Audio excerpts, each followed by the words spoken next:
إن الحمد لله نحمده ونستعينه ونستغفره ونعوذ بالله من شرور أنفسنا ومن سيئات أعمالنا من يهده الله فلا مضل له ومن يضلل فلا هادي له وأشهد أن لا إله إلا الله وحده لا شريك له وأشهد أن محمدا عبد الله ورسوله صلى الله عليه وعلى آله وأصحابه يا أيها الذين آمنوا اتقوا الله حق تقاته ولا تموتن إلا وأنتم مسلمون يا أيها الناس اتقوا ربكم الذي خلقكم من نفس واحدة وخلق منها زوجها وبث منهما رجالا كثيرا ونساء واتقوا الله الذي تساءلون به والأرحام إن الله كان عليكم رقيبا يا أيها الذين آمنوا اتقوا الله وقولوا قولا سديدا يصلح لكم أعمالكم ويغفر لكم ذنوبكم ومن يطع الله ورسوله فقد فاز فوزا عظيما أما بعد فإن أصدق الحديث كتاب الله وخير الهدي هدي محمد صلى الله عليه وسلم وشر الأمور محدثاتها وكل محدثة بدعة وكل بدعة ضلالة وكل ضلالة في النار عباد الله مؤمنين ഇന്ന് നമ്മൾ ആശൂറയുടെ ദിവസത്തിലാണുള്ളത്. രണ്ട് കാര്യങ്ങളാണ് അള്ളാഹുവിൻ്റെ ഫള് കൊണ്ട് ആ ദിവസത്തെക്കുറിച്ചും അതിലുള്ള വിഷയങ്ങളെക്കുറിച്ചും നിങ്ങളെ കേൾപ്പിക്കാൻ ഞാൻ ആഗ്രഹിക്കുന്നത്. ഏറ്റവും ആദ്യം അള്ളാഹു സുബ്ഹാനഹു വ തആല അവൻ്റെ യഥാർത്ഥ മുഅ്മിനീങ്ങളെ മുവഹ്ഹിദീങ്ങളെ അവൻ്റെ അടിമകളെ ഈ ലോകത്ത് ചരിത്രത്തിൽ തുല്യതയില്ലാത്ത നിലക്ക് അവരെ രക്ഷിക്കുകയും സഹായിക്കുകയും ചെയ്ത ദിനമാണ്. അധികാരത്തിൻ്റെ തലക്കനത്തിൽ സൈന്യങ്ങളുടെയും ഭൗതികമായ വിഭവങ്ങളുടെയും അഹങ്കാരത്തിൽ അള്ളാഹുവിൻ്റെ ദീനിനെയും അതിൻ്റെ ആളുകളെയും ഈ ഭൂമിയിൽ നിന്ന് തകർക്കാനും നിഷ്കാസനം ചെയ്യാനും വേണ്ടി തന്ത്രങ്ങളും കുതന്ത്രങ്ങളും മെനഞ്ഞ ധിക്കാരിയായ ചരിത്രത്തിൽ അതിന് മാത്രം ധിക്കാരം കാണിച്ച ഞാനാണ് ഈ ലോകത്തിൻ്റെ അധിപൻ എന്ന് പറഞ്ഞു വാദിച്ചു. ആരാധനക്കർഹൻ ഞാൻ മാത്രമാണ് എന്ന് പറഞ്ഞുകൊണ്ട് ഈ ഭൂമിയിൽ ഈജിപ്തിൽ ഒഴുകിക്കൊണ്ട് നടക്കുന്ന ഈ നദികളൊക്കെ എൻ്റെ കാലിൻ്റെ താഴ്ഭാഗത്തിൽ കൂടെയാണ്. ഭൗതികമായ ഈ വിഭവങ്ങൾ മുഴുവനും കൈകാര്യം ചെയ്യുന്നത് ഞാനാണ് എന്ന് പറഞ്ഞ് ധിക്കരിച്ച് അഹങ്കരിച്ച ഫിർഔൻ എന്ന് പറയുന്ന ആ മനുഷ്യനെ, അവൻ്റെ സൈന്യങ്ങളെ, അവൻ്റെ സംവിധാനങ്ങളെ അവൻ കെട്ടിക്കൂട്ടി ഉയർത്തിക്കൊണ്ടുവന്ന് അവൻ സംവിധാനിച്ച സകലമാന കാര്യങ്ങളെയും തകർത്ത് തരിപ്പണമാക്കി ഒന്നിനും കൊള്ളാത്തവനായി നദിയിൽ കൊണ്ടുപോയി തള്ളി നശിപ്പിച്ച ആ ദിവസമാണ്. മുഅ്മിനീങ്ങളായ ആളുകൾ, മുസ്ലിമീങ്ങളായ ആളുകൾ എവിടെ വെച്ച് പീഡനം സഹിക്കുന്നുണ്ടെങ്കിലും ഏതു നിലക്കുള്ള ഭീഷണികൾ നേരിടുന്നുണ്ടെങ്കിലും അവർക്ക് പ്രതീക്ഷയ്ക്ക് വക നൽകുന്നതാണ്. വർഷാവർഷത്തിൽ മഹത്തായ ഈ ദിവസം നമ്മുടെ മുന്നിലേക്ക് വരുന്നു. മഹാന്മാരായ പ്രവാചകന്മാർ, ഉലുൽ അസ്മിൽപ്പെട്ട മഹാനായ മൂസാ നബിയും മുഹമ്മദ് നബി സല്ലല്ലാഹു അലൈഹി വസല്ലമയും അവരുടെ അനുയായികളും ഈ ദിവസത്തിൽ അള്ളാഹുവിനെ നന്ദി സൂചകമായി കൊണ്ട് നോമ്പനുഷ്ഠിച്ചു. ഈ ദിവസത്തിൽ നോമ്പ് എന്ന് പറയുന്ന മഹത്തായ ആ ഇബാദത്ത് നിർവഹിക്കാൻ നമ്മോട് പ്രേരിപ്പിക്കുകയും ചെയ്തു. നബി സല്ലല്ലാഹു അലൈഹി വസല്ലം പറഞ്ഞു, ഈ ദിവസത്തിലുള്ള ആശൂറയുടെ നോമ്പ് അഹ്തസിബു അലല്ലാഹി ഇന്നഹു യുകഫിറു അദ്ദുനൂബ അസ്സനത്തിൽ മാദിയ, കഴിഞ്ഞു പോയ ഒരു വർഷത്തെ പാപങ്ങൾ അത് കാരണം പൊറുപ്പിക്കപ്പെടും എന്ന് ഞാൻ പ്രതീക്ഷിക്കുന്നു എന്ന് പറയുന്ന മഹത്തായ പ്രതിഫലം അതിൻ്റെ മേൽ വാഗ്ദാനം ചെയ്യപ്പെട്ടു. പ്രിയപ്പെട്ട മുഅ്മിനീങ്ങളെ, ഏറ്റവും ആദ്യം നാം സുഭിക്ഷതയിലാണെങ്കിലും, നാം നിർഭയത്വത്തിലാണെങ്കിലും, നാം സമാധാനത്തിലാണെങ്കിൽ പോലും ലോകത്തിൻ്റെ പല ഭാഗങ്ങളിലും മുസ്ലിമീങ്ങളായ ആളുകൾ, മുഅ്മിനീങ്ങളായ അള്ളാഹുവിൻ്റെ അടിമകൾ, ദീനിൻ്റെ സ്ഥാപനങ്ങൾ, അള്ളാഹുവിൻ്റെ ദീൻ അത് ഭീഷണി നേരിട്ടുകൊണ്ടിരിക്കുകയാണ് ആധുനികരായ ഈ ഫറോവമാരിൽ നിന്ന്. അതുകൊണ്ട് നമുക്ക് ഭൗതികമായ വിഭവങ്ങളും ആയുധങ്ങളും ആൾക്കൂട്ടങ്ങളും സാമ്പത്തികമായ ശക്തിയും സംവിധാനങ്ങളും നമ്മുടെ കയ്യിൽ അത് പരിമിതമാണെങ്കിൽ കൂടി മനസ്സ് തട്ടിക്കൊണ്ട്, മനസ്സറിഞ്ഞുകൊണ്ട് അള്ളാഹുവിനോട് ദുആ ചെയ്യുക എന്ന് പറയുന്ന ആ ദുആ, അതിനെ മറികടക്കാൻ, അതിൻ്റെ മുന്നിൽ പകരം വെക്കാൻ യഥാർത്ഥത്തിൽ ഒരായുധവും ഇല്ല എന്നുള്ളതാണ് സത്യം. അതുകൊണ്ട് നാം അള്ളാഹുവിനോട് ദുആ ചെയ്യണം. അള്ളാഹുവിനോട് സദാസമയത്തും നന്ദിയുള്ള അടിമകളായി നാം മുന്നേറണം. മഹാനായ മൂസാ അലൈഹിസ്സലാത്തു വസ്സലാം തൻ്റെ അനുയായികൾക്ക് കൊടുത്ത ആ ഉപദേശം എപ്പോഴും നമ്മുടെ കണ്ണിൻ്റെ മുന്നിലുണ്ടായിരിക്കണം. ഇസ്തഈനു ബില്ലാഹി വസ്ബിറു, ഇസ്തഈനു ബില്ലാഹി വസ്ബിറു. അള്ളാഹുവിനോട് നിങ്ങൾ സഹായത്തെ തേടണം നിരന്തരം. ഭൗതികമായ നിങ്ങളുടെ കയ്യിലുള്ളതൊന്നുമല്ല, നിങ്ങൾ സ്വരുക്കൂട്ടിയതല്ല, ആൾക്കൂട്ടങ്ങളല്ല, സമ്പത്തുമല്ല, വലിയ വലിയ ആയുധങ്ങളൊന്നുമല്ല. ഇസ്തഈനു ബില്ലാഹി വസ്ബിറു, നിങ്ങൾ അള്ളാഹുവിനോട് സഹായത്തെ തേടണം. അള്ളാഹുവിന്റെ ദീനിൽ മുന്നേറാൻ സുരക്ഷിതരും സംരക്ഷിതരുമായി അള്ളാഹുവിനെ മാത്രം ആരാധിക്കാൻ, അവന്റെ റസൂലിന്റെ ദീൻ ആ സുന്നത്ത് മുറുകെ പിടിച്ചുകൊണ്ട് പോകാൻ അള്ളാഹുവിനോട് സഹായത്തെ തേടണം. വസ്ബിറു, നിങ്ങൾ ക്ഷമിക്കാൻ തയ്യാറാവണം. പരീക്ഷണങ്ങളുണ്ടാകും, ഭീഷണികളുണ്ടാകും, എതിർപ്പുകളുണ്ടാകും, വിമർശനങ്ങളുണ്ടാകും. പക്ഷേ ആദർശം കൈയൊഴിയാൻ ഒരിക്കലും നിങ്ങൾ പോകരുത്. വസ്ബിറു, നിങ്ങൾ ക്ഷമിക്കണം. ഇന്നൽ അർള ലില്ലാഹ്, ഭൂമി അള്ളാഹുവിനുള്ളതാണ്. അന്തിമ വിജയം സത്യവിശ്വാസികൾക്ക് മാത്രമാണ്. അതാണ് ഈ പറയുന്ന ആശൂറയിൽ നിന്ന് നമുക്ക് പഠിക്കാനുള്ള, പാഠമാക്കാനുള്ള ഏറ്റവും ആദ്യത്തെ കാര്യം. രണ്ടാമതായിക്കൊണ്ട് യൗമുൽ ആശൂറയിനെ ലലാലത്തിന്റെയും വഴികേടിന്റെയും നാശത്തിന്റെയും മതപതനത്തിന്റെയും ആളുകൾ, റാഫിലുകൾ, ഷിയാക്കൾ എന്ന് പറയുന്നവര് കർബല ദിനം എന്ന് പറഞ്ഞുകൊണ്ട് ആഘോഷിക്കുന്നവരാണ്. അള്ളാഹുവിന്റെ പ്രവാചകന്മാർ അഭിമാനിക്കാനും സന്തോഷിക്കാനും അള്ളാഹുവിന്റെ നിയമത്ത് കൊണ്ട് സമാധാനിക്കാനും അവന് നന്ദി ചെയ്യാനും പഠിപ്പിച്ചപ്പോ ദുഷ്ടരായ നീചരായ ഈ ആളുകൾ, റാഫിലുകൾ, ഷിയാക്കൾ, അവരെ മാതൃകയാക്കിയ ആളുകൾ യൗമുൽ ആശൂറ ഒരു സങ്കടത്തിന്റെ, ഒരു ദുഃഖത്തിന്റെ, ഒരു പരീക്ഷണത്തിന്റെ, പ്രയാസത്തിന്റെ ദിവസമാക്കി മാറ്റിക്കൊണ്ട് അവരതിന്റെ പേരിൽ പല ചടങ്ങുകളും പല കാര്യങ്ങളും ചെയ്തു കൂട്ടുന്നത് നമ്മൾ കാണുന്നതും അറിയുന്നതുമാണ്. ഇറാൻ എന്ന് പറയുന്ന നാട്ടിൽ മാത്രമൊന്നുമല്ല, നമ്മുടെ നാട്ടിൽ പോലും ഈ പറയുന്ന ഖുറാഫാത്തിന്റെയും ബിദ്അത്തിന്റെയും ലലാലത്തിന്റെയും ആളുകൾ, യഥാർത്ഥ തൗഹീദിൽ നിന്ന് വ്യതിചലിച്ച ആളുകൾ ഈ റാഫിലുകളെയും ഷിയാക്കളെയും മാതൃകയാക്കിക്കൊണ്ട് കർബല എന്ന് പറയുന്ന ആ ദിവസത്തിൽ മുസ്ലിം ഉമ്മത്തിന് അനുഭവപ്പെട്ട, എല്ലാ മുസ്ലിമിന്റെയും മനസ്സിൽ ഒരിക്കലും മായാത്ത സങ്കടകരമായ ആ ചരിത്രത്തിൽ അവർ ഇന്ന് അതൊരു ദുഃഖത്തിന്റെ ദിനമാക്കി മാറ്റിക്കൊണ്ട് റാഫിലുകളെ, ഷിയാക്കളെ, ദീനുൽ ഇസ്ലാമിൽ നിന്ന് വ്യതിചലിച്ച ആളുകളെ, ഇസ്ലാമിന്റെ ശത്രുക്കൾക്ക് സഹായികളായി വർത്തിക്കുന്ന ആളുകളെ അവരെ മാതൃകയാക്കി കൊണ്ടുപോകുന്ന സംഭവം നമ്മൾ കാണുന്നു. എന്താണ് കർബല? എന്താണ് ആ സംഭവം? ചരിത്രത്തിന്റെ വിശദമായ ആ കാര്യങ്ങൾ ഇതുപോലത്തെ സമയത്ത് നമുക്ക് പറയാൻ സാധ്യമല്ല. വളരെ ചുരുക്കിക്കൊണ്ട് ആ വിഷയം നമ്മൾ മനസ്സിലാക്കിയാൽ കാര്യം നമുക്ക് കൃത്യമാകും. മഹാനായ ഉസ്മാൻ റളിയല്ലാഹു അൻഹുവിന് അധികാരം കിട്ടിയ സമയത്ത് അദ്ദേഹത്തിന്റെ 2 ഗവർണർമാരായിക്കൊണ്ട് ഇറാഖിൽ അലി റളിയല്ലാഹു അൻഹുവിനെയും ഷാമിൽ മുആവിയത്ത് ബിൻ അബി സുഫിയാൻ റളിയല്ലാഹു അൻഹുവിനെയും നിശ്ചയിച്ചു. അങ്ങനെ പിന്നീട് മുസ്ലിമീങ്ങളായ ആളുകളുടെ തീവ്രവാദ നിലപാട് കാരണം അപ്രതീക്ഷിതമായി മുസ്ലിമീങ്ങളുടെ ഖലീഫയായ ഉസ്മാൻ റളിയല്ലാഹു അൻഹുവിനെ കൊല്ലപ്പെട്ടു. അദ്ദേഹത്തിനെ കൊല്ലപ്പെട്ട സമയത്ത് അദ്ദേഹത്തിന്റെ പ്രബലരായ 2 ഗവർണർമാർ 2 തീരുമാനത്തിൽ, 2 നിലപാടിലാണ് എത്തിയത്. അലി റളിയല്ലാഹു അൻഹു പറഞ്ഞു, മുസ്ലിമീങ്ങൾക്ക് നേതൃത്വമാണ് അത്യാവശ്യം. അങ്ങനെ അത് വന്നതിന്റെ ശേഷം ഈ തെറ്റ് ചെയ്ത ആളുകളെ പിടികൂടാൻ, വിചാരണ ചെയ്യാം, ശിക്ഷിക്കാമെന്ന് പറഞ്ഞു. മുആവിയ റളിയല്ലാഹു അൻഹു പറഞ്ഞു, ഏറ്റവും ആദ്യം നമ്മൾ ആ തെറ്റ് ചെയ്ത ആളുകളെ പിടികൂടുകയാണ് വേണ്ടത് എന്ന്. സത്യം ഇവിടെ അലി റളിയല്ലാഹു അൻഹുവിന്റെ ഭാഗത്തായിരുന്നു.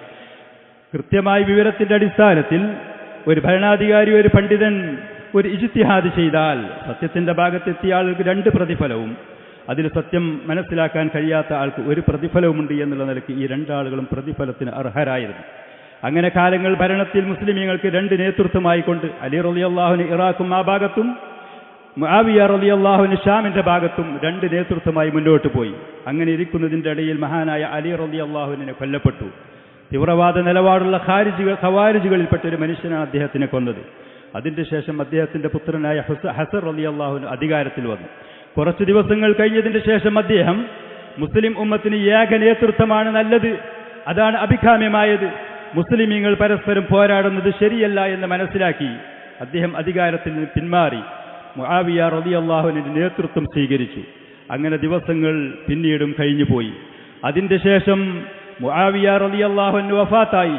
അദ്ദേഹം നീതിമാനായ, സത്യസന്ധനായ, ഇസ്ലാമിക ചരിത്രത്തിൽ വന്ന ഏറ്റവും നല്ല രാജാവായിരുന്നു അദ്ദേഹം, ഭരണാധികാരിയായിരുന്നു അദ്ദേഹം. നബി സല്ലല്ലാഹു അലൈഹി വസല്ലം അടക്കം അദ്ദേഹത്തെ പ്രശംസിച്ച ഹദീസുകൾ നമുക്ക് കാണാൻ കഴിയും. മുആവിയ റളിയല്ലാഹു അൻഹു വഫാത്തായതിന്റെ ശേഷം അദ്ദേഹത്തിന്റെ മകനായ യസീദ് അധികാരത്തിൽ വന്നു. അങ്ങനെ വന്ന സമയത്ത് ചില ആളുകൾ അദ്ദേഹത്തിന് ബൈഅത്ത് കൊടുക്കാതെ നേതൃത്വം സ്വീകരിക്കാൻ തയ്യാറാവാതെ മാറി നിന്നു. ആ കൂട്ടത്തിൽപ്പെട്ട ഒരാളായിരുന്നു മഹാനായ ഹുസൈൻ റളിയല്ലാഹു അൻഹു. കൂഫയിലുണ്ടായിരുന്ന ആളുകൾ, അലി റളിയല്ലാഹുവിന്റെ പരിചയക്കാരായ മുമ്പ് അദ്ദേഹത്തിന്റെ ഭരണത്തിന്റെ കീഴിലുള്ള ആളുകൾ ഹുസൈൻ റളിയല്ലാഹു അൻഹു യസീദിന്റെ നേതൃത്വം അംഗീകരിക്കുന്നില്ല എന്ന് മനസ്സിലാക്കിയപ്പോൾ അവർ നിരന്തരം ഹുസൈൻ റളിയല്ലാഹു അൻഹുവിന്റെ അടുത്തേക്ക് എഴുത്തുകുത്തുകൾ അയക്കാൻ തുടങ്ങി. നിങ്ങൾ ഇങ്ങോട്ട് കൂഫയിലേക്ക് വരുവീൻ, ഞങ്ങൾക്കുള്ള നേതൃത്വം നിങ്ങൾ ഏറ്റെടുക്കുവീൻ, നിങ്ങളുടെ കീഴിൽ ഞങ്ങൾ ഈ രാജ്യത്ത് സമാധാനത്തോടെ സുരക്ഷിതമായി പോകാൻ ഞങ്ങൾ ആഗ്രഹിക്കുന്നു എന്ന് പറഞ്ഞു. നിരന്തരം അവർ ഹുസൈൻ റളിയല്ലാഹു അൻഹുവിനെ ക്ഷണിക്കുകയും അദ്ദേഹത്തിന് യസീദിന്റെയും അദ്ദേഹത്തിന്റെ ജോലിക്കാരിൽ നിന്ന് അനുഭവപ്പെടുന്ന ദുരിതങ്ങൾ പറയുകയും ചെയ്തപ്പോൾ അവരെ സഹായിക്കുക എന്ന ലക്ഷ്യം വെച്ചുകൊണ്ട് മഹാനായ ഹുസൈൻ റളിയല്ലാഹു അൻഹു കൂഫയിലേക്ക് പോകാൻ തീരുമാനമെടുത്തു. തന്റെ കുടുംബത്തിലുള്ള യുവാക്കളെയും വേണ്ടപ്പെട്ടവരെയും സ്ത്രീകളെയും കുട്ടികളെയും കൂട്ടിക്കൊണ്ട് അദ്ദേഹം കൂഫയിലേക്ക് പോകാൻ തീരുമാനമെടുത്ത സമയത്ത് അദ്ദേഹത്തിന്റെ പിതൃവ്യന്റെ മകനായിരുന്ന മുസ്ലിം ഇബ്നു അഖീൽ റഹിമഹുല്ലാ അദ്ദേഹത്തെ കൂഫയിലേക്ക് പറഞ്ഞയച്ചു. എന്താണ് അവിടുത്തെ അവസ്ഥകൾ, കാര്യങ്ങൾ അന്വേഷിച്ച് അവർ പറയുന്നതും അവർ നമ്മെ ക്ഷണിക്കുന്നതും സത്യം തന്നെയാണോ, ഇതിന്റെ പിന്നിൽ എന്തെങ്കിലും ചതികളോ വഞ്ചനകളോ ഉണ്ടോ എന്ന് അന്വേഷിക്കാൻ വേണ്ടി മുസ്ലിം റഹ്മത്തുള്ളാഹി അലൈഹി കൂഫയിലേക്ക് പറഞ്ഞയച്ചു. അദ്ദേഹം കൂഫയിൽ ചെന്ന സമയത്ത് കൂഫയിലുള്ള ആളുകൾ ആകാംക്ഷയോടുകൂടെ ആദരവോടുകൂടെ ഹുസൈൻ റളിയല്ലാഹു അൻഹുവിനെ സ്വീകരിക്കാൻ വേണ്ടി കാത്തു നിൽക്കുകയാണ്. അദ്ദേഹത്തിന് അവരുടെ പ്രവർത്തനങ്ങളും അവരുടെ വാക്കുകളും അവരിൽ കിട്ടിയ ആദരവുകളും സംരക്ഷണങ്ങളും അത്ഭുതപ്പെടുത്തുമാറുള്ള സ്നേഹവായ്പകൾ ആദരവുകൾ അദ്ദേഹത്തിന് ലഭിച്ചു എന്ന് മാത്രമല്ല, അവിടെയുണ്ടായിരുന്ന ഹാനിബനു ഉർവ എന്ന് പറയുന്ന മനുഷ്യന്റെ വീട്ടിലേക്ക് കൂട്ടിക്കൊണ്ടു പോവുകയും അവിടെ വെച്ച് അദ്ദേഹത്തെ ആദരിക്കുകയും ഹുസൈൻ റളിയല്ലാഹു അൻഹു വരുന്ന സമയത്തേക്ക് വേണ്ടി എന്ന് പറഞ്ഞ് മുസ്ലിം റഹ്മത്തുള്ളാഹി അലൈഹി അവർ ബൈഅത്ത് നൽകുകയും ചെയ്തു. ഹുസൈൻ റളിയല്ലാഹു അൻഹുവിന്റെ അനുയായി, അദ്ദേഹത്തിന്റെ വേണ്ടപ്പെട്ട ആളി എന്നുള്ള നിലയ്ക്ക്. അങ്ങനെ 4000-ഓളം വരുന്ന ആളുകൾ ആ വീട്ടിലും പരിസരത്തും സദാസമയം ഹുസൈൻ റളിയല്ലാഹുവിനെ പ്രതീക്ഷിച്ചുകൊണ്ട് കാത്തുനിന്നു. ഈ സംഭവം മഹാനായ മുസ്ലിം റഹ്മത്തുള്ളാഹി ഹുസൈൻ റളിയല്ലാഹു അൻഹുവിനെ എഴുതിക്കൊണ്ട് മദീനയിലേക്ക് പറഞ്ഞയച്ചു. ആ എഴുത്ത് കിട്ടിയ ഉടനെ ഹുസൈൻ റളിയല്ലാഹുവിനെ തന്റെ കുടുംബത്തിന് മുഴുവനും ഒരുമിച്ച് കൂട്ടിക്കൊണ്ട് കൂഫ ലക്ഷ്യമാക്കിക്കൊണ്ട് അവർ തിരിച്ചു. കൂഫയിൽ നിന്നുള്ള ആളുകൾ അയച്ച എഴുത്തുകുത്തുകൾ, അവിടെയുള്ള പ്രബലരായ ആളുകളുടെ എഴുത്തുകുത്തുകൾ പല പെട്ടികളിലായി സൂക്ഷിച്ചുകൊണ്ട് അതുകൂടി ആ യാത്രാ സംഘത്തിന്റെ കയ്യിലുണ്ടായിരുന്നു. അങ്ങനെ അവർ കൂഫയിലേക്ക് ലക്ഷ്യം വെച്ചുകൊണ്ട് വരുന്ന സംഭവം യസീദ് ഇബ്നു മുആവിയ റഹിമഹുല്ലാ റളിയല്ലാഹു അൻഹുമ അദ്ദേഹം ഈ സംഭവം അറിഞ്ഞു. അത് അറിഞ്ഞ സമയത്ത് അദ്ദേഹത്തിന്റെ ബസ്രയിലുണ്ടായിരുന്ന ഗവർണറായിരുന്ന ഇബ്നു സിയാദിനോട് വിവരം അറിയിച്ചു.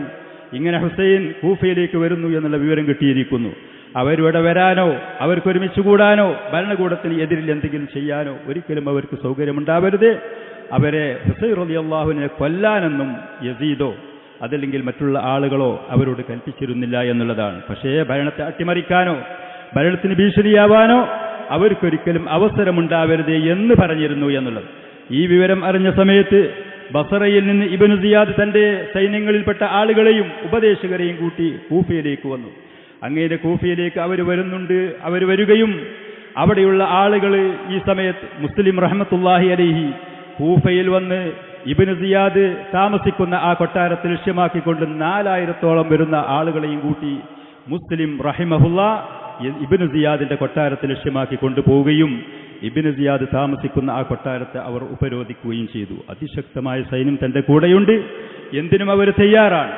ഈ രംഗം കണ്ട സമയത്ത് ഇബ്നു സിയാദ് തന്റെ കൊട്ടാരത്തിന്റെ മുകളിൽ കയറുകയും ഈ ഒരുമിച്ച് കൂടിയ 4000-ൽ അധികം വരുന്ന ആളുകളെ അഭിസംബോധന ചെയ്തു. അവരെ ഒരു ഭാഗത്തിൽ കൂടെ ഷാമിൽ നിന്നുള്ള ശക്തരായ സൈന്യങ്ങൾ വന്ന് നിങ്ങൾ ആക്രമിക്കുമെന്ന് പറഞ്ഞ് ഭീഷണിപ്പെടുത്തി, മറുഭാഗത്തിൽ കൂടെ നിങ്ങൾക്ക് എന്ത് വേണമെങ്കിലും ചെയ്യാൻ ഞങ്ങൾ തയ്യാറാണ് എന്ന് പറഞ്ഞ പ്രലോഭനം നിങ്ങൾ നടത്തി. അങ്ങനെ ഈ ഉപദേശം ഇബ്നു സിയാദിൽ നിന്ന് കേട്ട സമയത്ത് മുസ്ലിം റഹ്മത്തുള്ളാഹി അലൈഹിയുടെ കൂടെയുണ്ടായിരുന്ന 4000-ൽ അധികം വരുന്ന ആളുകൾ ഒന്നും രണ്ടുമായി കൂട്ടമായും ഒറ്റയായും പിരിഞ്ഞു പോകാൻ തുടങ്ങി. ളുഹ്ർ സമയം കഴിഞ്ഞ സമയമായപ്പോഴേക്ക് മുസ്ലിം റഹ്മത്തുള്ളാഹി അലൈഹിയുടെ കൂടെ ആകെ 30-ഓളം ആളുകൾ മാത്രം കൂഫയിലുള്ളവർ ഉണ്ടായിരുന്നുള്ളൂ. കൂഫക്കാരായ ആളുകൾ ഇവരിൽ ഈ പറയുന്ന ഇന്ന് നമ്മുടെ കാലഘട്ടങ്ങളിൽ കാണുന്ന റാഫിദികളും ഷിയാക്കളും ധാരാളം ഉണ്ടായിരുന്നു. ഇസ്ലാമിനെ എങ്ങനെ വഞ്ചിക്കാൻ, ഇസ്ലാമിനെ എങ്ങനെ തകർക്കാൻ, മുസ്ലിമീങ്ങൾ എങ്ങനെ ഛിദ്രതയുണ്ടാക്കാൻ അവർക്ക് സാധിക്കുമോ ആ പണികൾ അവർ അന്നും ചെയ്തിരുന്നു. 30-ഓളം ആളുകൾ മാത്രമുള്ള മുസ്ലിം രംഗത്തിന്റെ ഗൗരവം മനസ്സിലാക്കി, കാര്യത്തിന്റെ ഗൗരവം അദ്ദേഹം അത് മനസ്സിലാക്കി. വൈകുന്നേര സമയമായപ്പോ പറയുന്ന ഈ മുസ്ലിമിന് സഹായം നൽകാൻ, അഭയം നൽകാൻ, ഭക്ഷണം നൽകാൻ, വെള്ളം കൊടുക്കാൻ ആരുമില്ലാതെ നിസ്സഹായനായി അദ്ദേഹം പേടിച്ച് വിശന്ന് വലഞ്ഞവനായി ആ ഗ്രാമത്തിലുണ്ടായിരുന്ന ഒരു വീട്ടിൽ ചെന്ന് അഭയം തേടി. പ്രായം ചെന്നൊരു സ്ത്രീ വാതിൽ തുറന്നു. ഈ മനുഷ്യന്റെ നിസ്സഹായത കണ്ട് വീട്ടിൽ അഭയം കൊടുത്തു, ഭക്ഷണം കൊടുത്തു. വൈകുന്നേര സമയത്ത് ആ മകൻ വീട്ടിലേക്ക് വന്ന സമയത്ത് നാട്ടിൽ നടക്കുന്ന ഗൗരവം, വിഷയത്തിന്റെ ഗൗരവം മാതാവിനെ ബോധ്യപ്പെടുത്തി. മാതാവ് ഈ മനുഷ്യന്റെ നിസ്സഹായത കണ്ട് മകനെ അനുസരിക്കാൻ തയ്യാറായില്ല. അങ്ങനെ നിർബന്ധിതനായി മകൻ മാതാവിന് സമ്മതമില്ലാതെ കാര്യത്തിന്റെ ഗൗരവം, വിഷയത്തിന്റെ ഭവിഷ്യത്ത് അത് ഉൾക്കൊണ്ടുകൊണ്ട് മഹാനായ മുസ്ലിം റഹ്മത്തുള്ളാഹി അലൈഹി ഹുസൈൻ റളിയല്ലാഹു അൻഹുവിന്റെ പിതൃവ്യന്റെ മകനായിരുന്ന അദ്ദേഹത്തിന്റെ കാര്യങ്ങൾ അന്വേഷിക്കാൻ വേണ്ടി കൂഫയിലേക്ക് പറഞ്ഞയച്ച ആ മനുഷ്യനെ വീട്ടിൽ നിന്ന് പുറത്താക്കി. ഇബ്നു സിയാദിന്റെ പട്ടാളങ്ങൾ ആ മനുഷ്യനെ പിടികൂടി കൊല്ലാൻ വേണ്ടി കൽപ്പന പുറപ്പെടുവിച്ചു. ആ സമയത്ത് മുസ്ലിം പറഞ്ഞു, എനിക്ക് ഹുസൈൻ റളിയല്ലാഹു അൻഹുവിന് ഒരു എഴുത്ത് കൂടി കൊടുത്തേക്കാൻ നിങ്ങൾ എന്നെ അനുവദിക്കണം. ആദ്യം അദ്ദേഹത്തെ കൂഫയിലേക്ക് ക്ഷണിച്ചുകൊണ്ട് കൊടുത്ത എഴുത്തുണ്ട്. അതിന്റെ അടിസ്ഥാനത്തിൽ ഹുസൈൻ റളിയല്ലാഹു അൻഹു കൂഫയെ ലക്ഷ്യമാക്കിക്കൊണ്ട് പുറപ്പെട്ടിട്ടുണ്ട്. ഒരിക്കലും ഇങ്ങോട്ട് വരരുതേ, കാര്യം ഗൗരവമാണ്, വിഷയം വളരെ അപകടകരമാണ്, നിങ്ങൾ ഇങ്ങോട്ട് വരരുതേ എന്ന് പറഞ്ഞുകൊണ്ട് എഴുത്തു കൊടുത്തേക്കാൻ നിങ്ങൾ എന്നെ അനുവദിക്കണം എന്ന് പറഞ്ഞു. മഹാനായ മുസ്ലിം റഹ്മത്തുള്ളാഹി അലൈഹിക്ക് അതിന് അവർ അനുവാദം കൊടുത്തു. രണ്ടാമത്തെ എഴുത്ത് അദ്ദേഹം കൊടുത്തയച്ചു, അദ്ദേഹത്തെ കൊല്ലപ്പെട്ടു. അങ്ങനെ ഹുസൈൻ റളിയല്ലാഹു അൻഹു കൂഫ ലക്ഷ്യമാക്കി പോരുന്ന സമയത്ത് ഇറാഖിലെത്തി. അങ്ങനെ എത്തി കൂഫയിലേക്ക് എത്തുന്നതിന് മുമ്പ് രണ്ടാമത്തെ എഴുത്ത് അദ്ദേഹത്തിന്റെ കയ്യിൽ കിട്ടി. എന്തു ചെയ്യും? കൂഫയിലേക്ക് പോയാൽ അവർ ഏത് സമയത്തും ഇവർ ആക്രമിക്കും. യുദ്ധത്തിന് വേണ്ടി പുറപ്പെട്ടവരല്ല. വലിയ ആൾക്കൂട്ടങ്ങളും വലിയ സഹായങ്ങളും സംരക്ഷണങ്ങളും ലഭിക്കുമെന്ന് പ്രതീക്ഷിച്ച് വന്നവരാണ്. അപ്രതീക്ഷിതമായിട്ട് ഈ എഴുത്ത് കിട്ടിയ സമയത്ത് മഹാനായ ഹുസൈൻ റളിയല്ലാഹു അൻഹു തന്റെ കൂടെയുണ്ടായിരുന്ന യുവാക്കളെയും കുടുംബങ്ങളെയും സ്ത്രീകളെയും കുട്ടികളെയും കൂട്ടി ഷാമിനെ ലക്ഷ്യമാക്കിക്കൊണ്ട് തിരിച്ചു. അവിടെ പോയി യസീദ് ഇബ്നു മുആവിയക്ക് ബൈഅത്ത് ചെയ്യുകയും അദ്ദേഹത്തിന്റെ ഭരണത്തിന്റെ കീഴിൽ സാധാരണക്കാരനായ ഒരാളായി ജീവിക്കാമെന്ന് തീരുമാനമെടുത്തു. അങ്ങനെ അവർ പോകുന്ന സമയത്താണ് കർബല എന്ന് പറയുന്ന യൂഫ്രട്ടീസ് നദിയുടെ പരിസരത്തുള്ള കർബല എന്ന് പറയുന്ന പട്ടണത്തിലെത്തി. അവിടെ എത്തിയ സമയത്ത് ഇബ്നു സിയാദിന്റെ വമ്പിച്ച ഒരു സൈന്യം മഹാനായ സഅദ് ഇബ്നു അബി വഖാസ് റളിയല്ലാഹു അൻഹുവിന്റെ മകനായ അംറിന്റെ നേതൃത്വത്തിൽ. ആരാണ് സഅദ് ഇബ്നു അബി വഖാസ്? സ്വർഗം കൊണ്ട് സന്തോഷ വാർത്ത അറിയിക്കപ്പെട്ട നബി സല്ലല്ലാഹു അലൈഹി വസല്ലമക്ക് മക്കയിലും മദീനയിലും താങ്ങും തണലും സഹായമായി വർത്തിച്ച മഹാനായ ആ സഹാബിയുടെ മകൻ അധികാരത്തിന്റെ പേരിൽ ഈ സമയത്ത് ആ പ്രവാചകന്റെ പേരമകനായ ഹുസൈൻ റളിയല്ലാഹു അൻഹുവിന്റെ എതിർപക്ഷത്തായിരുന്നു. അദ്ദേഹത്തിന് ഇബ്നു സിയാദ് അദ്ദേഹത്തിന്റെ നേതൃത്വത്തിൽ ഒരു സൈന്യത്തെ പറഞ്ഞേച്ച് ഇവരെ തടുക്കാനും ഇവരെ അറസ്റ്റ് ചെയ്തുകൊണ്ട് ഇബ്നു സിയാദിന്റെ മുന്നിൽ ഹാജരാക്കാൻ. ആ സൈന്യത്തെ കണ്ട സമയത്ത് മഹാനായ ഹുസൈൻ റളിയല്ലാഹു അൻഹു തന്റെ കൂടെയുണ്ടായിരുന്ന യുവാക്കളോടും കുടുംബത്തിൽപ്പെട്ട പുരുഷന്മാരായ ആളുകളോടും കൂടിയാലോചന നടത്തിയതിന്റെ ശേഷം ഒരു തീരുമാനത്തിലെത്തി. അദ്ദേഹം ആ പറയുന്ന പട്ടാള സംഘത്തോട് അവർ പറഞ്ഞ മൂന്നാലൊരു കാര്യം ഞങ്ങൾക്ക് നിങ്ങളോട് അപേക്ഷിക്കാനുള്ളതാണ്. അതിൽപ്പെട്ട ഏതെങ്കിലും ഒന്ന് നിങ്ങൾ സമ്മതിക്കുന്ന പക്ഷം ഈ വിഷയം ഇവിടെ പരിഹരിക്കപ്പെടുന്നതാണ്. ഒന്നിരിക്കൽ ഞാൻ ലക്ഷ്യമാക്കി പോകുന്ന യസീദ് ഇബ്നു മുആവിയ, ഷാമിലുള്ള ഭരണാധികാരി, മുസ്ലിമീങ്ങളുടെ ഖലീഫ, അദ്ദേഹത്തിന്റെ മുന്നിൽ പോയി ബൈഅത്ത് കൊടുത്തുകൊണ്ട് സാധാരണ മുസ്ലിമായി ഞാൻ ജീവിക്കാൻ, എൻ്റെ കുടുംബവും ജീവിക്കാൻ തയ്യാറാണ്, നിങ്ങൾ അതിന് എന്നെ അനുവദിക്കണം. അതിന് ഞങ്ങൾ സമ്മതിക്കുന്നില്ല എന്നുണ്ടെങ്കിൽ ഞങ്ങൾ മദീനയിൽ നിന്ന് വന്നതുപോലെ സുരക്ഷിതരായി അങ്ങോട്ട് തിരിച്ചു പോകാൻ നിങ്ങൾ ഞങ്ങളെ അനുവദിക്കണം. അതിനും നിങ്ങൾ ഞങ്ങൾ അനുവദിക്കുന്നില്ലെങ്കിൽ മുസ്ലിങ്ങളും കുഫാറുകളുമായി പല സ്ഥലങ്ങളിൽ യുദ്ധം നടക്കുന്നുണ്ട്. ആ യുദ്ധമുഖത്തേക്ക് എനിക്കും എൻ്റെ കുടുംബത്തിനും കുട്ടികൾക്കും പോയി അവിടെ വെച്ച് അള്ളാഹു എന്താണോ ഞങ്ങൾ തീരുമാനമെടുക്കുന്നു ആ തീരുമാനത്തിന് ഞങ്ങൾ തയ്യാറാണ്. ഈ മൂന്നാലൊരു കാര്യം നിങ്ങൾ ഞങ്ങൾക്ക് വകവെച്ച് തരണം എന്ന് പറഞ്ഞു. ആ സമയത്ത് പട്ടാളക്കാരായ ആളുകൾ അവരുടെ ഭരണാധികാരിയായ അമീറായ ഇബ്നു സിയാദിന്റെ കൽപ്പന പ്രകാരം ഒരിക്കലും ഞങ്ങൾ ഈ മൂന്ന് കാര്യങ്ങളും സമ്മതിക്കുകയില്ല, നിങ്ങൾ ഇബ്നു സിയാദിന്റെ മുന്നിലേക്ക് നിങ്ങൾ വന്നേ മതിയാകൂ, ഞങ്ങൾ നിങ്ങളെ അങ്ങോട്ട് കൊണ്ടുപോയേ മതിയാകൂ എന്ന് അവർ നിർബന്ധം പിടിച്ചു.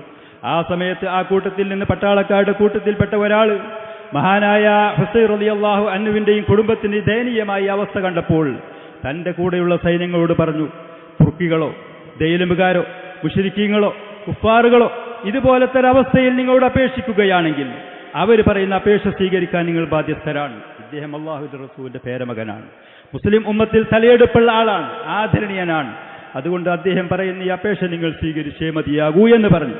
അവരതിന് തയ്യാറാവാതെ നിൽക്കുന്ന സമയത്ത് മഹാനായ മനുഷ്യൻ ഹുസൈൻ റളിയല്ലാഹു അൻഹുവിന്റെ അടുത്ത് വരികയും അദ്ദേഹത്തിന്റെ അടുത്ത് വന്നുകൊണ്ട് ശത്രുപക്ഷത്തോട് യുദ്ധം ചെയ്യാൻ വേണ്ടിയിട്ട് അദ്ദേഹം പോവുകയും അദ്ദേഹത്തിന്റെ കൂടെ വന്ന സൈന്യങ്ങളോട് യുദ്ധം ചെയ്ത മനുഷ്യൻ അവിടെ കൊല്ലപ്പെട്ടു. അങ്ങനെ ഹുസൈൻ റളിയല്ലാഹു അൻഹുവും അദ്ദേഹത്തിന്റെ കൂടെയുള്ള യുവാക്കളും ഗത്യന്തരമില്ലാതെ അവരുടെ രക്ഷയ്ക്ക് വേണ്ടി, പ്രതിരോധത്തിന് വേണ്ടി ശക്തരായ ആളും അർത്ഥവുമായി വന്ന ആ സൈന്യങ്ങളോട് ഏറ്റുമുട്ടാൻ നിർബന്ധിതരായി. ആ മഹാനായ അള്ളാഹുവിന്റെ റസൂലിന്റെ പേരമകൻ, സ്വർഗത്തിലുള്ള യുവാക്കളുടെ നേതാവ് എന്ന് നബി സല്ലല്ലാഹു അലൈഹി വസല്ലം പറഞ്ഞു, ഈ ഭൂമിയിലുള്ള എൻ്റെ റൈഹാനുകളാണ് ഹസനും ഹുസൈനും എന്ന് പറഞ്ഞ മഹാനായ അദ്ദേഹത്തിന് പ്രതിരോധമായിക്കൊണ്ട് തൻ്റെ കൂടെയുള്ള യുവാക്കൾ ഒന്നിൻ്റെ പിറകെ മറ്റൊന്നായിക്കൊണ്ട് ആ സൈന്യങ്ങളോട് ഏറ്റുമുട്ടാൻ പോയി കൊല്ലപ്പെടുകയാണുണ്ടായത്. അവസാനം മഹാനായ ഹുസൈൻ റളിയല്ലാഹു അൻഹു മാത്രമായി, യുവാക്കളായി യുദ്ധം ചെയ്യാൻ ആരുമില്ല. പിന്നീടുള്ളത് ചെറിയ കുട്ടികളും സ്ത്രീകളും മാത്രമാകുന്ന ദയനീയമായ അവസ്ഥ അദ്ദേഹത്തിന് അവിടെ അനുഭവപ്പെട്ടു. ആ സമയത്ത് മഹാനായ ഹുസൈൻ റളിയല്ലാഹു അൻഹുവിനെ കൊല്ലാൻ വേണ്ടി സൈന്യങ്ങളായി വന്ന ആളുകൾ ആരും തയ്യാറാകാതെ നിൽക്കുന്ന സമയത്ത് അവരുടെ കൂട്ടത്തിലുണ്ടായിരുന്ന ദുഷ്ടനും നീചനുമായൊരു മനുഷ്യൻ, ഏത് സമൂഹത്തിലും ഏത് രംഗത്തും ഇതുപോലത്തെ ദുഷ്ടരായ ആളുകൾ ഉണ്ടാകുന്നത് പോലെ മഹാനായ ആ സഹാബി നബി സല്ലല്ലാഹു അലൈഹി വസല്ലമയുടെ പേരമകനായ അദ്ദേഹത്തെ ആ മനുഷ്യൻ, പട്ടാളക്കാരുടെ കൂട്ടത്തിൽപ്പെട്ട ആ മനുഷ്യൻ തന്റെ കയ്യിലുണ്ടായിരുന്ന യുദ്ധ ആയുധം കൊണ്ട് എറിയുകയും വാഹനത്തിന്റെ പുറത്തുനിന്ന് അദ്ദേഹം ഭൂമിയിൽ താഴെ വീഴുകയും അങ്ങനെ വീണ മഹാനായ നബി സല്ലല്ലാഹു അലൈഹി വസല്ലമയുടെ പേരമകനായ ഹുസൈൻ റളിയല്ലാഹു അൻഹുവിനെ പട്ടാളക്കാർ അവിടെ വെച്ച് കൊല്ലുകയും അദ്ദേഹത്തിൻ്റെയും കൂടെയുണ്ടായിരുന്ന കൊല്ലപ്പെട്ട ആ യുവാക്കളുടെയും തലയറുത്തുകൊണ്ട് ഇബ്നു സിയാദിന്റെ മുന്നിലേക്ക് കൊണ്ടുപോവുകയും ചെയ്തു. ഇതാണ് ചരിത്രം.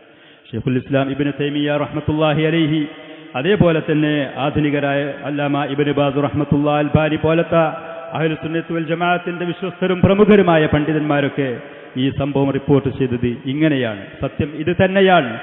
ഇത് ഇബ്നു തൈമിയ്യ റഹ്മത്തുള്ളാഹി അലൈഹി പറഞ്ഞതുപോലെ ഏതൊരു മുസ്ലിമിന്റെയും മനസ്സിൽ താങ്ങാൻ കഴിയാത്ത സങ്കടകരമായ ഒരു കാര്യമാണ്.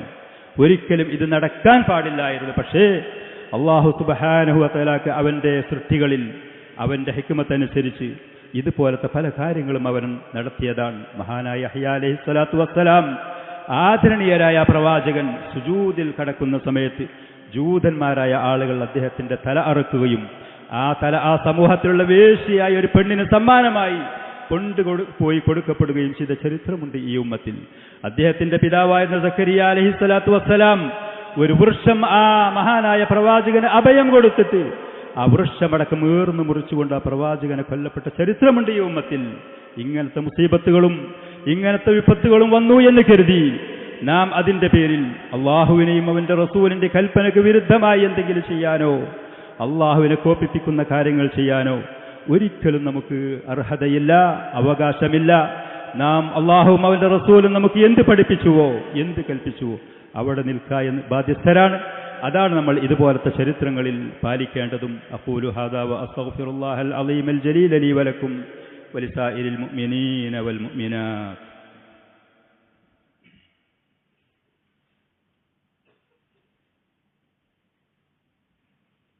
അൽഹംദുലില്ലാഹി റബ്ബിൽ ആലമീൻ വസല്ലല്ലാഹു വസല്ലമ വബാറക അലാ നബിയിനാ മുഹമ്മദിൻ വഅലാ ആലിഹി വഅസ്ഹാബിഹി അജ്മഈൻ. മഹാനായ ഹുസൈൻ റളിയല്ലാഹു അൻഹു കൂഫയിലേക്ക് പോകുന്ന സമയത്ത്, അദ്ദേഹത്തെ യാത്രയാക്കുന്ന സമയത്ത് അബ്ദുല്ലാഹിബ്നു ഉമർ, അബ്ദുല്ലാഹിബ്നു അബ്ബാസ്, അബ്ദുല്ലാഹിബ്നു സുബൈർ, ഈ പറയുന്ന പ്രമുഖരായ സഹാബികൾ മുഴുവനും അദ്ദേഹത്തിനെ എതിർക്കാനും അങ്ങോട്ട് പോകുന്നത് തടയാനും ശ്രമം നടത്തിയിരുന്നു എന്നുള്ളത്.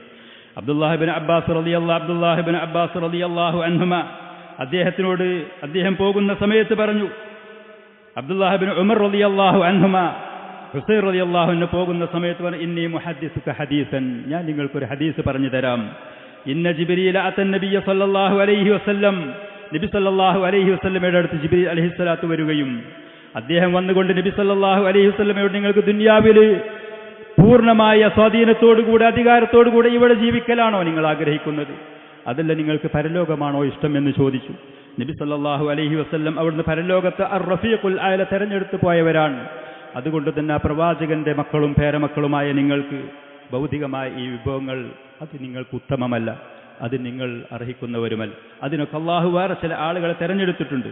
അതുകൊണ്ട് കൂഫയിലുള്ള ആളുകളുടെ ഈ എഴുത്തും കാര്യങ്ങളും കണ്ടു എന്ന് കരുതി ഒരിക്കലും നിങ്ങൾ അങ്ങോട്ട് പോകരുതേ എന്ന് പറഞ്ഞ് ഉപദേശിച്ചു കൊടുത്തു. പക്ഷേ മഹാനായ ആ സഹാബിയുടെ ഉപദേശം അള്ളാഹുവിന്റെ മുൻ തീരുമാനങ്ങളും അള്ളാഹുവിന്റെ ഹിക്മത്തും അനുസരിച്ച് ഹുസൈൻ റളിയല്ലാഹുവിനെ ഉൾക്കൊള്ളാൻ കഴിഞ്ഞില്ല എന്നുള്ളത്.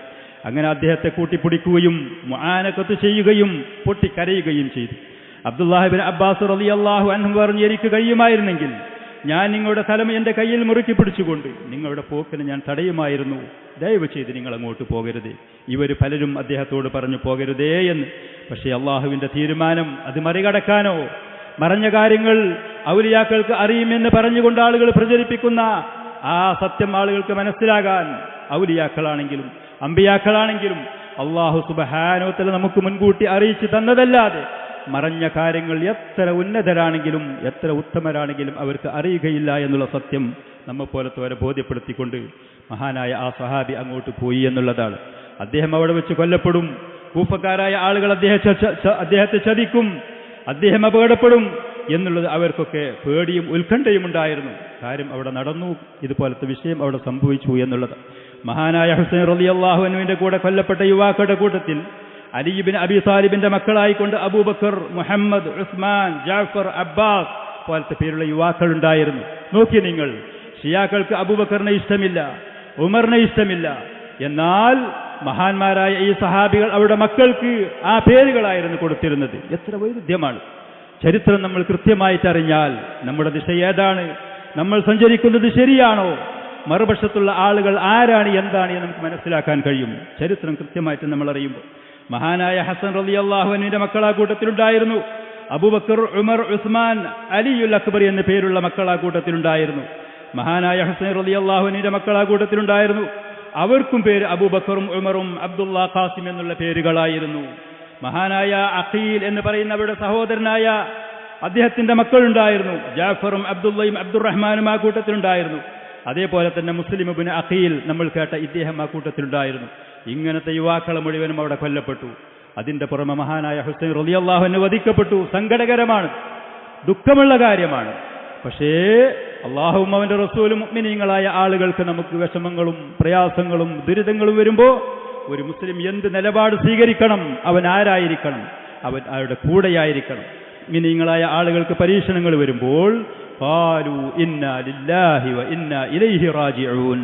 അല്ലാഹുവിന്റെ അടിമകളാണ് നമ്മൾ അല്ലാഹുവിന്റെ നിയമങ്ങൾക്ക് വിധേയരാണ് നമുക്കും നമുക്ക് വേണ്ടപ്പെട്ട ആളുകൾക്കും വിഷമങ്ങളും മുസീബത്തുകളും ദുരിതങ്ങളും വരുമ്പോൾ അള്ളാഹുവിലേക്ക് അഭയം തേടുക എന്നുള്ളതാണ് നമ്മോട് പഠിപ്പിക്കപ്പെട്ടത്. അള്ളാഹുവിലേക്ക് കാവലിനെ തേടുക എന്നുള്ളതാണ് നമ്മളോട് പഠിപ്പിക്കപ്പെട്ടത്. നമ്മൾ മനസ്സിലാക്കേണ്ടത് ഹുസൈൻ റളിയല്ലാഹു അൻഹു കൊല്ലപ്പെട്ടു, അതിൽ ഇവർക്ക് സങ്കടമുണ്ട്. അദ്ദേഹത്തിന്റെ മുമ്പ് അദ്ദേഹത്തിന്റെ പിതാവിനെ കൊല്ലപ്പെട്ടിട്ടുണ്ട്. ഈ അലി റളിയല്ലാഹു അൻഹു ഹുസൈനിലേറെ ശ്രേഷ്ഠനായിരുന്നു. അലി റളിയല്ലാഹു അൻഹു ഉസ്മാൻ റളിയല്ലാഹു അൻഹു കൊല്ലപ്പെട്ടിട്ടുണ്ട്. അദ്ദേഹം അതിലേറെ ശ്രേഷ്ഠനായിരുന്നു. അതിന്റെ മുമ്പ് ഉമർ റളിയല്ലാഹു അൻഹു കൊല്ലപ്പെട്ട് ഇവരിലേറെയൊക്കെ ഉത്തമനായിരുന്നു ഉമർ റളിയല്ലാഹു അൻഹു. നബി സല്ലല്ലാഹു അലൈഹി വസല്ലം ഈ ലോകത്തിൽ നിന്ന് മരിച്ചു പിരിഞ്ഞു പോയിട്ടുണ്ട്. അവിടെയൊന്നും കാണിക്കാത്തൊരു സങ്കടം, അവിടെയൊന്നും കാണിക്കാത്ത ഒരു കണ്ണീര് റാഫിളികളും ഷിയാക്കളുമായ ആളുകൾ ഹുസൈൻ റളിയല്ലാഹു അൻഹുവിൽ കാണിക്കുന്നുണ്ടെങ്കിൽ അതിന്റെ പിന്നിൽ അവർക്കെന്തോ ലക്ഷ്യമുണ്ട് എന്നുള്ളത്. അതിന്റെ പിന്നിൽ അവർക്ക് ദീനല്ല, പ്രവാചകന്റെ കുടുംബത്തോടുള്ള സ്നേഹവുമല്ല, അവർക്കതിന്റെ പിന്നിൽ എന്തൊക്കെയോ ചില താല്പര്യങ്ങളുണ്ട് എന്നുള്ളതാണ്. ഇന്ന് ലോകത്തുള്ള മുസ്ലിമീങ്ങൾ റാഫിളികൾ, ഷിയാക്കൾ എന്ന് പറയുന്നവർ മാത്രമല്ല, ദീനിന്റെ പല കാര്യങ്ങളിലും ഈ ജാറങ്ങളും ഈ ദർഗകളും ഈ ശിർക്കിയായ കാര്യങ്ങളും ഔലിയാക്കൾ ആദരിക്കലും തെറ്റായ ഒരുപാട് കാര്യങ്ങൾ, ആശയങ്ങളും ആദർശങ്ങളും റാഫിളികൾ സ്വീകരിച്ചതാണ് ഇന്ന് മുസ്ലിമീങ്ങളുടെ കയ്യിലുള്ളത്. അതുകൊണ്ട് ഇതുപോലത്തെ ചരിത്രങ്ങളും കാര്യങ്ങളും ദീനിന്റെ കൃത്യമായ രേഖകളും അത് നമ്മൾ പഠിച്ച് മനസ്സിലാക്കി അള്ളാഹുവിന്റെ ദീൻ ശരിയായ നിലക്ക് മനസ്സിലാക്കി യഥാർത്ഥ ദീനിന്റെ വക്താക്കളായി മുന്നേറുമ്പോൾ അള്ളാഹു സുബ്ഹാനഹു വ തആല ബനൂ ഇസ്രായീലിന് ചെയ്തതുപോലത്തെ സഹായങ്ങളും സംരക്ഷണങ്ങളും യഥാർത്ഥ തൗഹീദിലും സുന്നത്തിലും മുന്നേറുന്ന ആളുകൾക്ക് നൽകാൻ അവന് തയ്യാറാണ്. അവന്റെ വാഗ്ദാനം അതാണ്. അത് ലഭിക്കണമെങ്കിൽ നമ്മുടെ വിശ്വാസങ്ങളും നാം ചെയ്യുന്ന ഇബാദത്തുകളും നമ്മുടെ പ്രവർത്തനങ്ങൾ മുഴുവനും അള്ളാഹുവിന് വേണ്ടിയായിരിക്കണം. അള്ളാഹുവിന്റെ റസൂലിന്റെ അധ്യാപനങ്ങൾ അനുസരിച്ച് കൃത്യമായിരിക്കണം. അതിന് നാം പഠനങ്ങൾ നടത്തണം. അള്ളാഹുവിന്റെ ദീന് പഠിക്കാനും അത് മനസ്സിലാക്കാനും സത്യമായി അള്ളാഹുവിനോട് അത് മനസ്സിലാക്കി തരാൻ ദുആ ചെയ്യണം. അള്ളാഹു സുബ്ഹാനഹു വ തആല സഹായിക്കും. اللهم أعز الإسلام والمسلمين وأذل الشرك والمشركين. اللهم عليك بالكفرة الظالمين المجرمين المتكبرين. اللهم عليك بهم فإنهم لا يعجزونك. اللهم أهزهم، اللهم زلزلهم، اللهم شتت شملهم، اللهم مزقهم تمزيقا ودمرهم تدميرا. اللهم اغفر للمؤمنين والمؤمنات والمسلمين والمسلمات. اللهم إنا نسألك رضاك والجنة ونعوذ بك من سخطك والنار. سبحان ربك رب العزة عما يصفون وسلام على المرسلين والحمد لله رب العالمين.